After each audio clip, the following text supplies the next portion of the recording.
What's up? How's it going, guys? Welcome, flooring family. Welcome to the huddle. We're here every Tuesday at 3 p.m. Central, discussing topics to help you maintain forward progress in your flooring career. Today, with me as always, Mr. Daniel and Jose Gonzalez from Preferred Flooring in Grand Rapids, Michigan. You guys are a staple and the co-hosts of this podcast, and a lot of times the backbone. Thanks for carrying the torch last week. Well, we didn't do anything last week. Yeah. Okay, well, the torch still got carried by.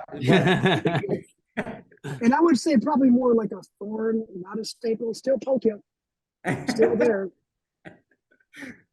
So this week we're talking about, building long-term customer relationships. We've touched on different topics like this before, building relationships and effectively doing that, but maybe just a different take.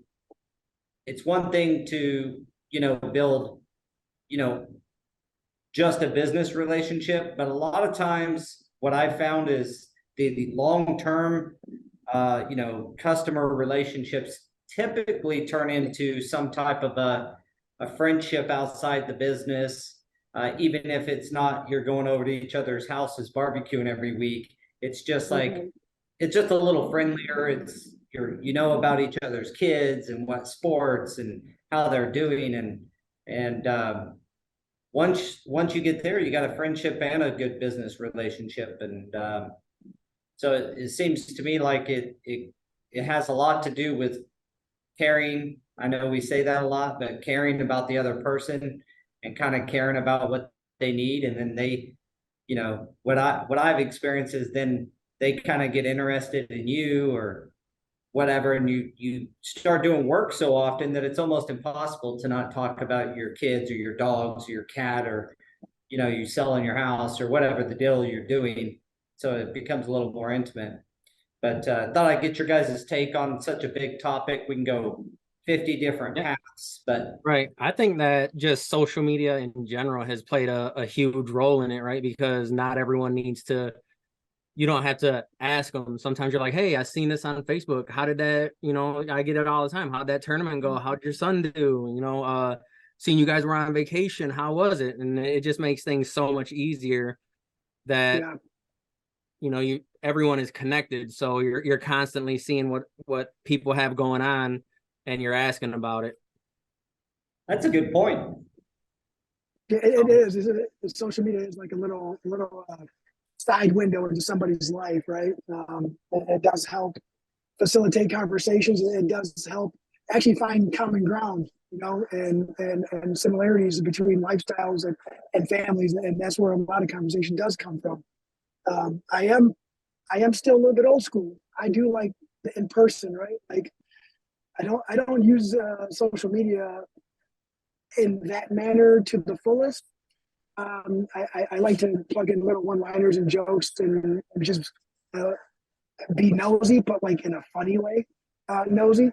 But I still, yeah, I still like the face-to-face and the handshake and the hug and I like asking questions like that face-to-face, right? Because it holds more weight. Well, I guess it kind of bodes the question: can you, is that social media activity niceties, or is it, I think you can tell whether it's a genuine, like, how'd your kid do on that tournament or something. I've seen, Messenger get used that way, and not just on somebody's feed, but.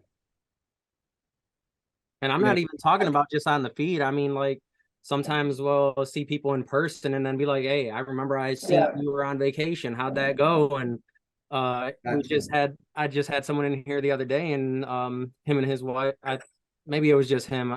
I think maybe it was him and his wife, but they went to Canada fishing, and then we just talked about how many fish they caught and stuff like that. Gotcha. Yeah. So that's a good way to stay connected and keep it going. But building relationships long term, I don't want to cheapen it. once you start talking about it in a way of like what techniques you use or whatever, it almost feels like you're cheapening it, or Yeah, feels like it's manipulative. That's not the case. I think that, no, you no, know, that's not.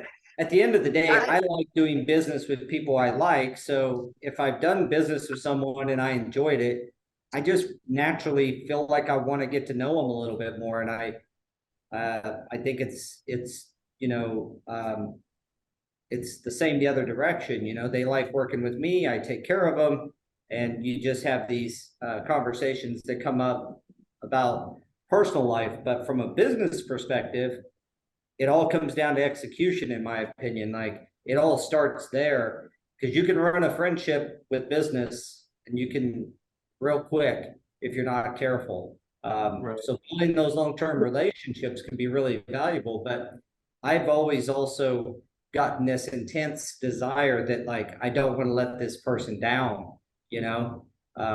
so you're absolutely right, and I'll add to that. So I'm just going to go back to like experiences that I've had. You know, early on, you know, and people do know when you're being genuine and when you're not being genuine, right? Like it's people who can read that and sense that it's a feeling, right? It's a feeling, and you know, you can see how engaged someone is, how engaged you are in the conversation. Are you really paying attention, or are you just following some kind of template that you're used to using?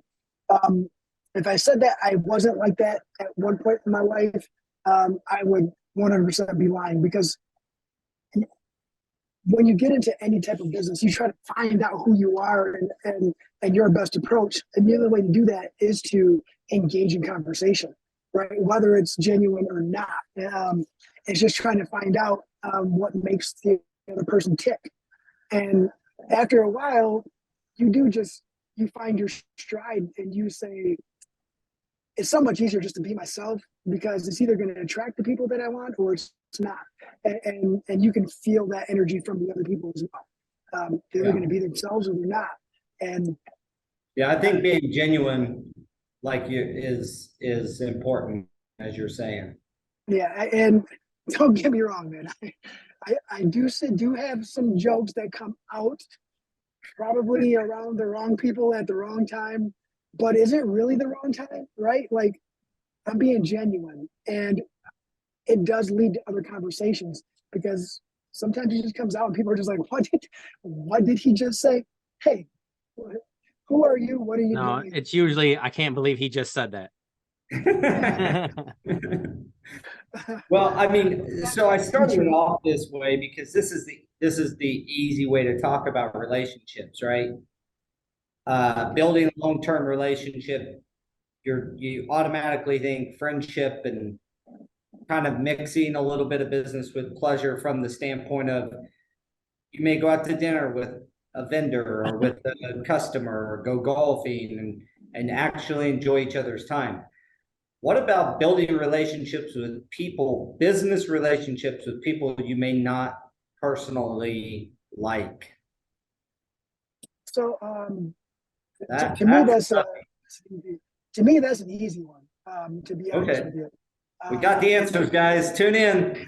it's for me. This is, hey everyone. This is all perspective, right? This is all perspective. Everybody has their own angle and their own way to approach it. And for me, early on, it was like you said earlier. I can't lose this one. I want this one. I'd like to work. I'd like to work for this person or with this person, right? Like that was the premise of the relationship. And you know when you're going to have a business relationship, right? Because one person or both don't talk about anything personal, right? Like they don't bring anything up, or like, you know, they don't share that type of stuff, and it's easy to spot and to notice right away. But up until the last 5 years, maybe 4 years, I thought that it was more about trying to tell them what I could offer them as far as a service, and what separates us, when for the business relationship, when it's more of a dance, right? Hey, you help me, I help you. It's a team effort, and that's how it is now. And I sat down with with the chamber, and this is where the first time I heard it from Dante is, when you're trying to build a business relationship, actually it wasn't Dante. I'm sorry, it was Rick from Rockford. He was with Rockford at the time. He was like, sometimes it takes 2 years to build that work relationship, and in 2 years you might not have any work from them, right? But it's not about you trying to get your foot in the door. You can't get your foot in the door, so you walk away with your hands up. It's like, I just want the next one. No, it's sometimes it takes 2 years to build a good working relationship or to start a working relationship, because they're the trust factor. They have people they've been working with that they trust and haven't let them down, right? So you just have to be ready and willing when the opportunity presents itself to make good with that opportunity. And we've done our very best to try to do that when opportunity has presented itself. Well, It almost sounds like you danced around the question because you were just talking about someone that you haven't done work for and not someone that you don't like. So I think it's like someone when you don't like them, he was saying that it's easier because then you don't have to ask them those personal questions. It's just okay.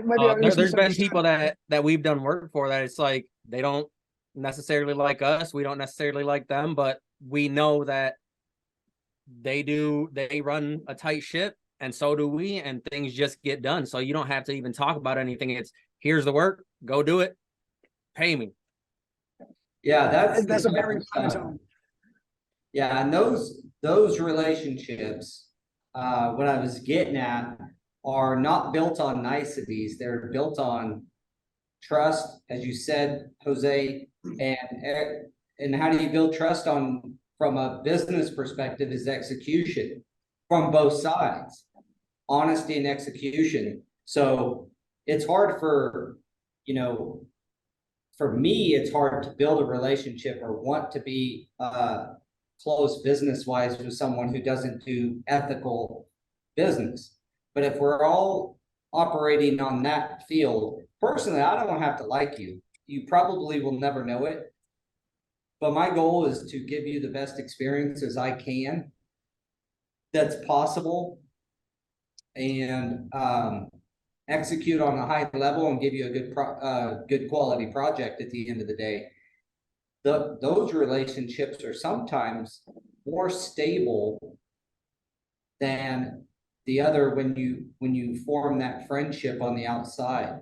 I've had to go both ways, but in general, I don't want to say like I don't want to be friends with everybody, but it'd be tough to be friends with every client. Yeah, like, and you have that dynamic, right? Because when you don't like someone, it's easier to be like, well, I really don't want to do this project, so I'm just going to hike up these numbers. But when you do like them, it's like, man, I really want to help them out. And then you help them out, and it's like, what's up, bro? I still didn't get it. He was like, sorry.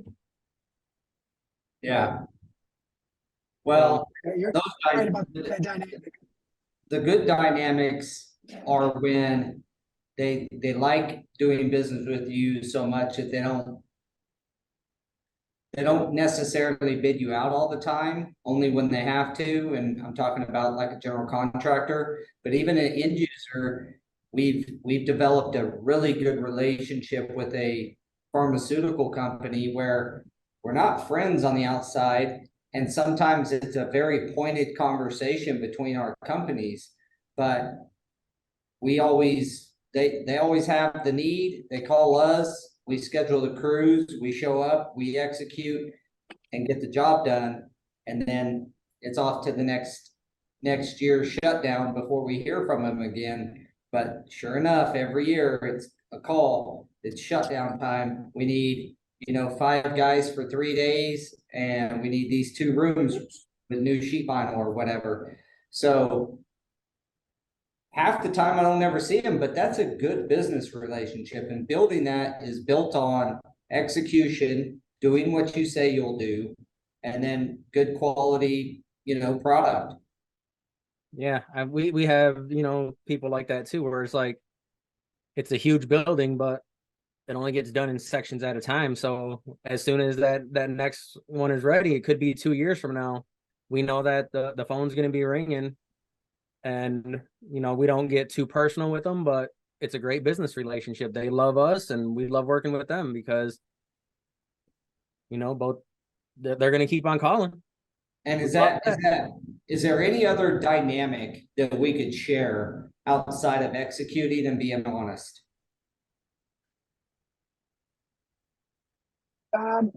Just make sure that there's that understanding that you guys are both in business to be profitable. You have to understand that. They have to understand that.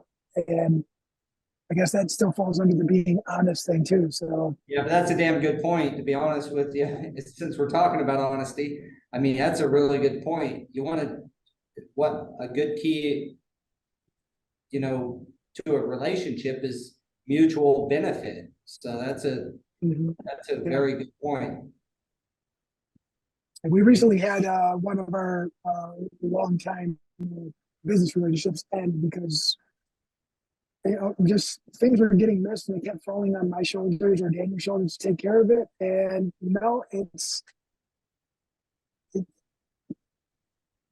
it was becoming the normal for them to drop it in our lap and not take care of it themselves.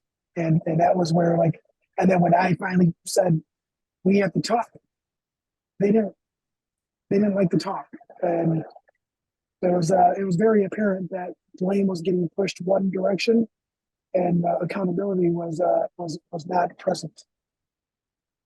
And so they ended the relationship, to be honest. I mean, we kind of ended it through a discussion, but they decided to not follow up with phone calls or emails. So, which is okay. That's totally okay.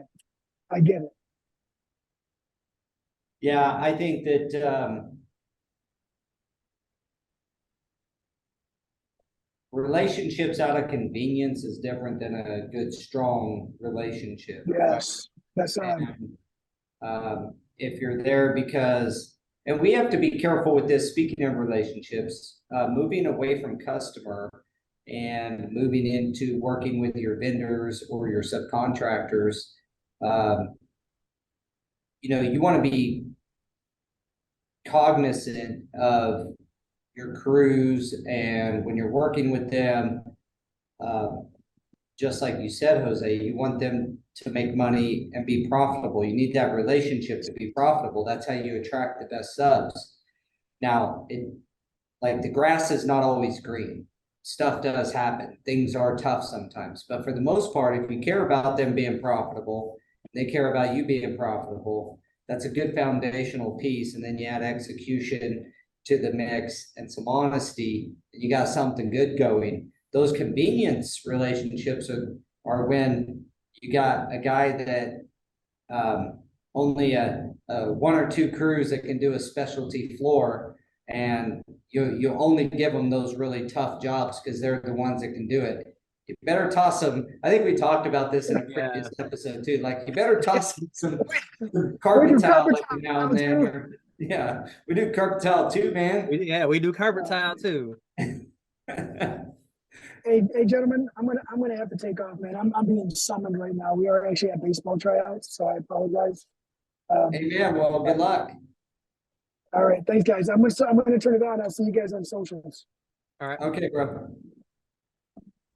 So yeah, I know that when you're talking about relationship with crews or employees, that really boils down to caring. Caring about when we're dealing with our employee crews, it's kind of knowing about their families and actually caring about their livelihoods and their absolutely. Because when we were labor only, we just ran into this situation with because we had some of our trade partners doing some of our residential work lately. So what happened back in the day was we were doing a job for these people, and then it's like, well, there's no base removal, there's no carpet removal or anything on here, and we have to do everything. So they're like, just do it, and we'll cover you. And it's one of those learning moments, right? Because we do everything and then we bill it, and then they send a check with our invoice crossing stuff out saying we're not paying this, we're not paying that. And it's like, noted. And then it's get to our job, and it's like, this client is saying that we were supposed to be moving the furniture. And rather than go to the client and be like, listen, I wasn't doing this, it's going to cost this much. And it's like, what's it going to take? 2 hours? Just do it. Bill me for it. It's like, I'm not trying to make them pay and go through this whole ordeal. It's going to cost me 2 hours. Just do it, get it done. I'll pay you for your time. Let's make everyone happy. Yeah. I think that's, especially in some of the Facebook groups that I've seen a lot, it's always people saying, well, don't do this, don't do that. You have to get paid for this. And it's like, to a certain extent, yeah, but really you're trying to solve a problem and make people happy at the same time. And sometimes it's just a bigger headache if you start adding all those variables in, when it's just like, man, it's going to cost me $100, $150, just do it and let's get it done. That way we can have everything done today that we were supposed to. Yeah, those Facebook groups, I've seen a lot of the, don't let them nickel and dime you kind of attitude. And I can sympathize with it, and I agree. But at the same time, you can't let everything just fall apart because of something like that, like a moving or some additional prep or something. There's ways now. We don't have to do everything on paper. You can get approved change orders and things digitally these days with Go Carrera. Plug Go Carrera there, where you can get those things executed from a digital standpoint. But I think it all boils down to mutually beneficial relationships tend to thrive regardless of the personal aspect of it, whether it's a subcontractor we're dealing with or employee installer or a client. It's like mutually beneficial. Like I said earlier, like our employee crews, a lot of them don't like going out of town, for example. And we never bid a job planning on them, sending them out of town to do the work. But if we get into a situation where a trade partner let us down and didn't show up or has problems, that's why I have employee installers. We got to continue to push that project forward. And sometimes we have to send them out of town. And we try to mitigate that as much as possible. And at the same time, make sure they know we really appreciate them for doing that. And,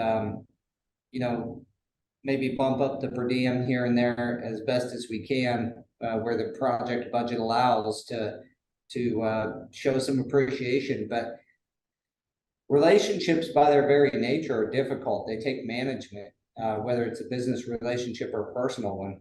So building them long term, I think if, what your brother said on mutually beneficial, basically both caring about the other's profit, honest, ethical business practices, and then execution. Those are like 3 really good pillars to kind of look at.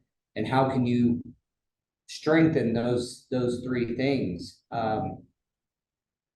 So execute, care about the other person's money, and be ethical. Yeah, everyone's there for the same goal, right?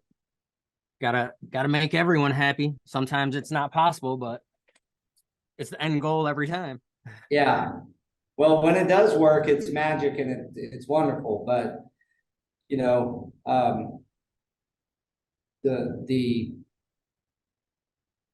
best thing that I can say is they're not easy to come by. Like once you're into building a good relationship with somebody, it's really important to maintain it. And they're hard to come by. That client that'll call you and just want your advice on something. Give it for free, give freely that way, and then they're going to call you to do work.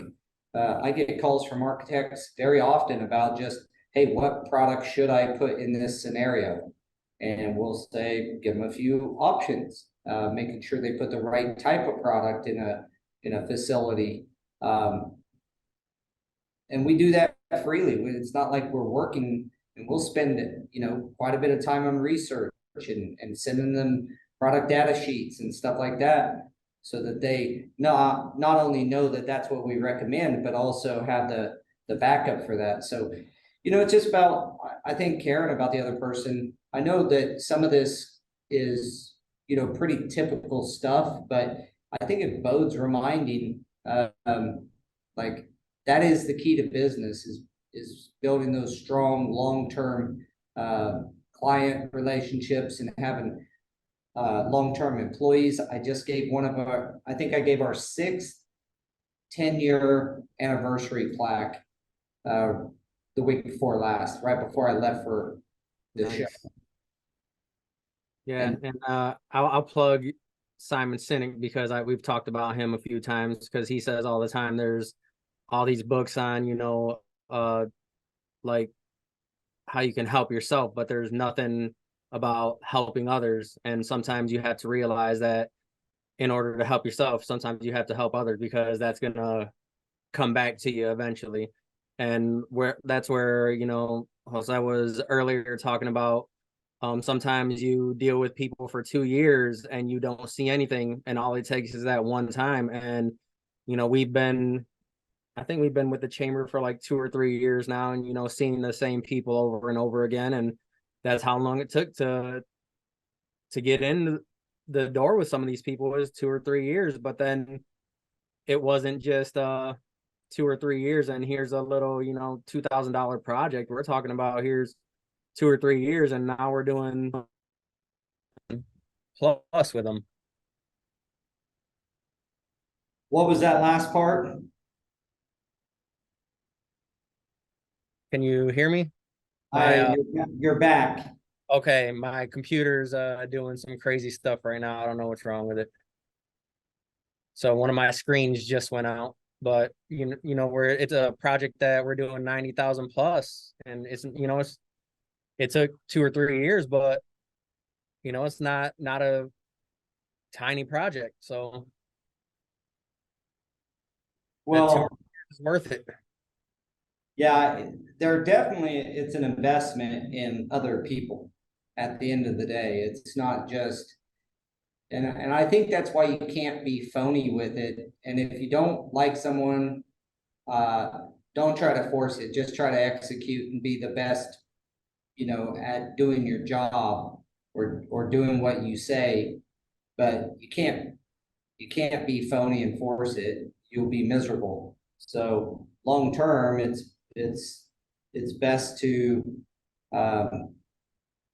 really focus on where can you find common ground is one of the best things I can say. It's one of the things I do. If I'm not seeing eye to eye with somebody, what do they want and what do I want out of the deal? And then can we make that happen? And I think people appreciate that for the most part. What are some key things that you guys do to strengthen relationships with employees? It's kind of the same thing. It's being honest with them and knowing, like, and it sucks to say, but not every employee realizes that we have to make money in order for them to make money, right? Because they're just an employee. But we reiterate that, and sometimes we go over the numbers and stuff like that just so they can see. But I mean, just last week we had 2 birthdays, and I just, we got some gift cards. I went and grabbed a couple gift cards, said, here, take your take your lady out for dinner tonight. What's your favorite gift card to give? Oh, we got a bunch of them. Last week I gave out Applebee's and I think Texas Roadhouse. That's our favorite. That's the one that seems to get them going the best. You gotta feed them, man. You gotta feed them. Their belly makes people happy. Feed them some Texas Roadhouse and you'll go a long way. What do you guys do? I know you've mentioned this before, but I think it's worth revisiting. You guys do some stuff where you do some cooking out and things like that as well, right? Yeah. So we brought some grills here, and I brought grills to some of the job sites before and cook out for the guys. And there's been, you know, some days where we don't really have much going on, or we're just like, call a day at this time, be back here, we'll eat something, play some bags, and you know, sometimes you grab a 24 pack or something for the guys, something so that way they can just hang out, talk about stuff. It's something that we don't get to do often, especially, you know, the guys, since we're here in the office, we don't get that time with them like we used to when we were in the field with them. Yeah, I know that's like every once in a while going out in the field and working. I did it a few weeks ago, and it's like them seeing you out there willing to do what you're asking them to do.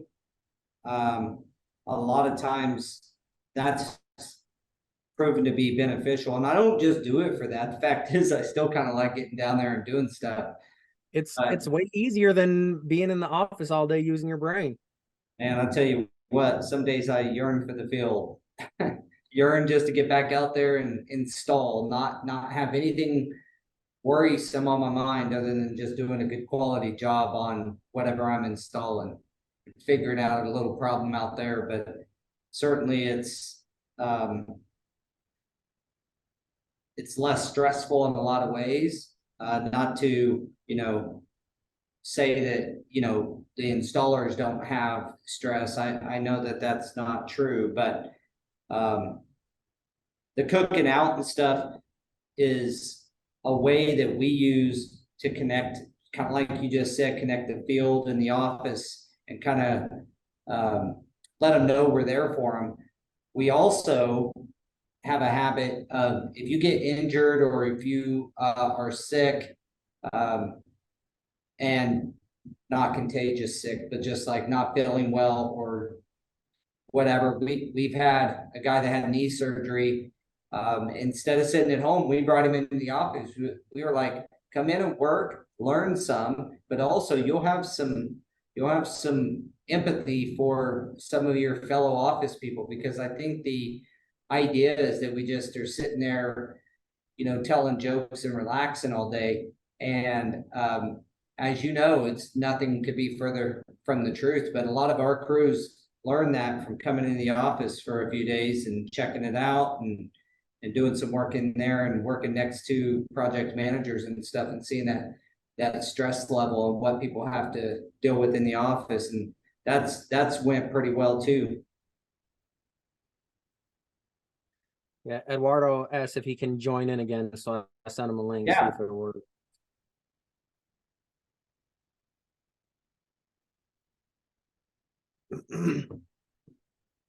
Yeah, don't get me wrong, the employees thing is hard. The relationship thing in general is hard because it's sometimes as someone always feels like they deserve more when the other person feels like they're already giving them the most that they can give them, you know. But that's where Well, that's where I think that mutually beneficial yeah, comes in is, frankly, employees or, installers in general, whether it's employee or subs, understanding they have to be a benefit to you as much as they expect you to be a benefit to them.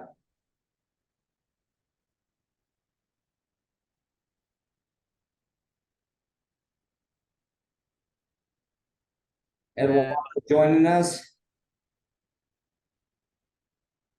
is he See, on there? no, I don't see him. Wait, let me He check. changed his mind. Oh, there he goes. I'm here. Hey, Eduardo. Hey, thanks for having me again. I just like hanging out while sending emails. Oh, no, good. Well, thanks for joining. Thank you for having me. What's your take on, the topics building strong long-term relationships? And we kind of started with clients and moved through employees and trade partners and kind of came up with, ethical dealings for one another, mutually beneficial relationship, and then execution, doing what you say you're going to do, kind of the pillars that we've established. What's your thoughts? It's just something that a lot of people don't understand how long it takes to build relationships and the value of them. Like just how much goodwill you put out there with other people and how eventually it comes back as one way or the other. And so that's kind of my take on it. How when I was an installer, I just, work order, I got the money, I went home.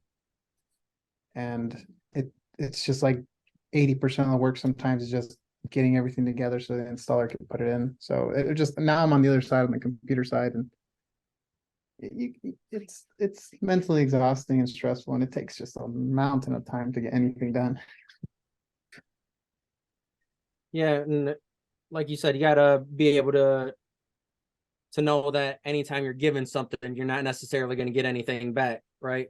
Like you always want to, but you're given just to give, not to receive anything back right away.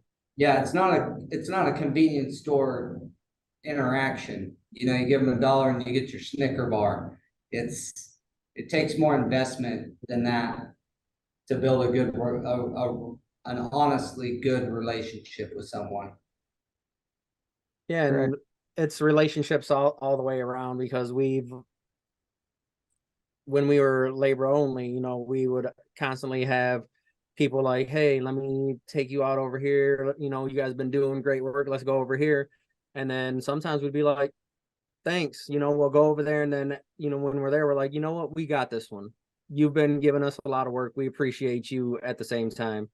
And we've taken GCs out, that the bosses that are on site, and even down to at Christmas time, some of the distributors around here, we've gone in there with, some swag and some gift cards. Just like anytime, they've gone above and beyond, it's only fair that we return something to them. Well, and they're paramount to your business in flooring, It's like one of the most important relationships you can have is with your vendors. And they're hard sometimes to maintain, because you get let down and it's hard to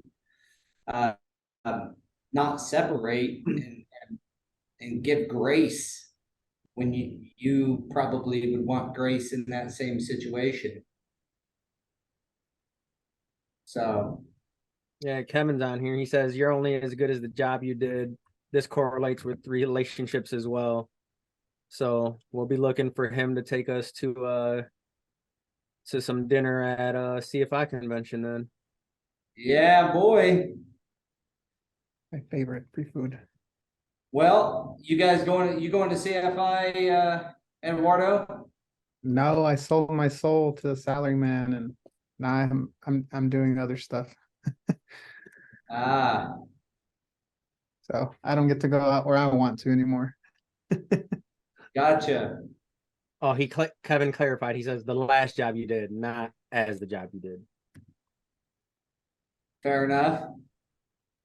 That's all in execution, I think, executing at a high level. That's what the installation part is all about. And then once you get into the office, it's the communication. I think it's like I always say, it's easier to just go out there and do it. It's harder to be in here and having to organize everything, because this is where all the headaches get funneled. So where yeah, that's the best way to put it. I was gonna say that's where they start, but not necessarily. It is where they get funneled, though.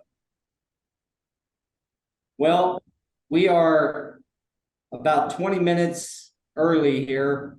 Not that an hour is always the goal, but I do believe, Sometimes you got to keep them short and sweet.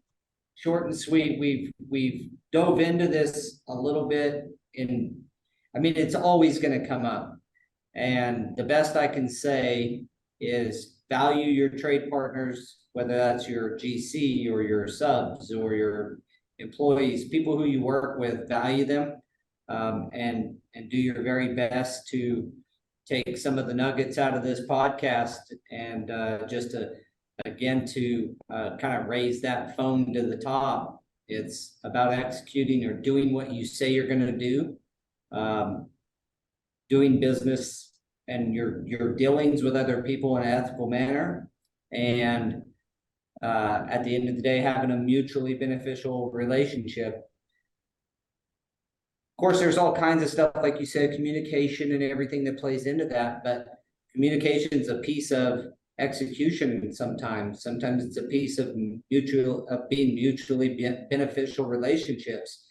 But I think if you can kind of keep that in mind, it's kind of a good reminder for myself.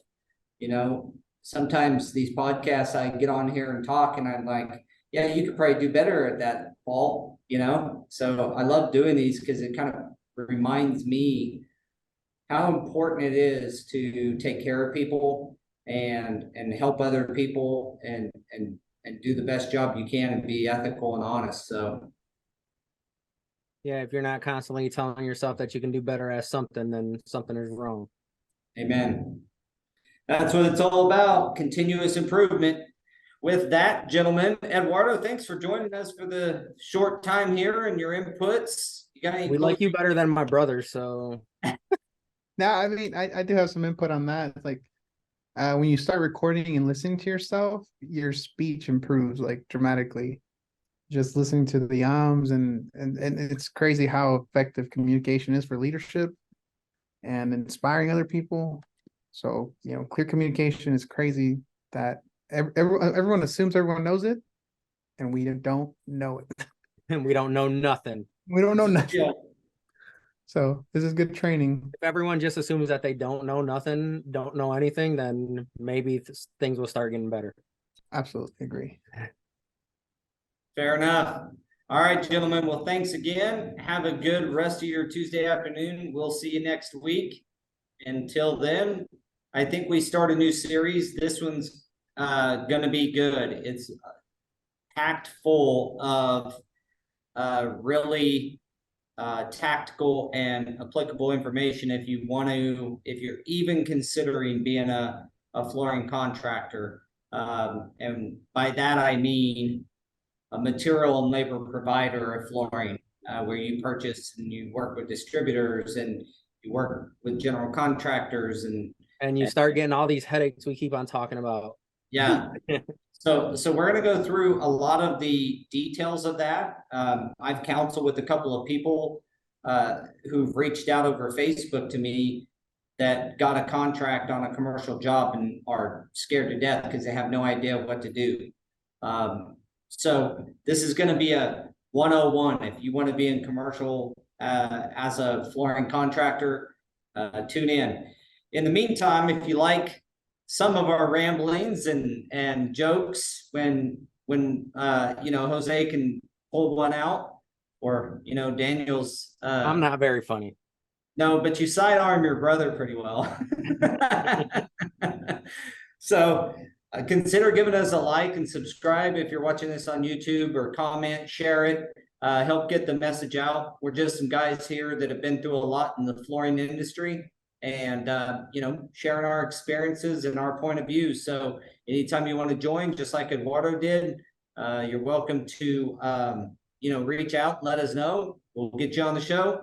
Until then, we'll see you later. See ya. All right, bye guys.